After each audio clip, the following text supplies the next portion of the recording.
Breaking news చూస్తున్నాం. చైనాలో మొదలైనటువంటి హెచ్ఎంపీవీ వైరస్ ఇండియాలోకి ఎంట్రీ ఇచ్చేసింది. ఇండియాలో ఫస్ట్ కేసు నమోదైంది. ఇండియాలోకి హెచ్ఎంపీవీ వైరస్ సంబంధించి ఫస్ట్ టైం బెంగళూరులో కేసు నమోదైనట్టు తెలుస్తోంది. హెచ్ఎంపీవీ వైరస్ కూడా చాలా డేంజర్. ఇది ఏజెస్ అతీతంగా, వయస్సులకు అతీతంగా అందరికీ వస్తోంది. కరోనాలో అయితే ఏ విధంగా అయితే మనం ఆ సిమ్టమ్స్ ఫేస్ చేసామో సేమ్ సిమ్టమ్స్ ఉంటాయి. జలుబు, దగ్గు, జ్వరంతో పాటుగా ఒళ్ళు నొప్పులు, లంగ్స్ కి సంబంధించి వ్యాధులు కూడా వచ్చే అవకాశం ఉంది. సో కరోనాకు సంబంధించి ఏ విధంగా అయితే చర్యలు తీసుకున్నామో, ప్రొటెక్షన్ మనల్ని మనం స్వీయ నియంత్రించుకున్నామో అటువంటి విధంగానే ఉండాలంటే ఇప్పటికే రాష్ట్రాల వారీగా భారతదేశంలో కూడా ప్రభుత్వాలు చెప్తూనే ఉన్నాయి. ఇంతలోనే అటు ఇండియాకి ఎంట్రీ ఇచ్చేసింది.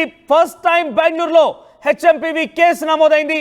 హాస్పిటల్ ఉన్నటువంటి ఒక 8 నెలల చిన్నారికి హెచ్ఎంపీవీ వైరస్ సోకినట్టుగా అక్కడి హాస్పిటల్ వైద్యులు గుర్తించారు. ఇదే మొదటి కేసు కావడంతో కర్ణాటక రాష్ట్ర ప్రభుత్వం అప్రమత్తమైంది. ఇండియాలో చైనా కొత్త వైరస్ టెన్షన్ మొదలైంది. చైనాలో ఇప్పటికే డేంజర్ బెల్స్ మోగిస్తున్నటువంటి హెచ్ఎంపీవీ వైరస్ అక్కడ హెల్త్ ఎమర్జెన్సీ ప్రకటించేశారు.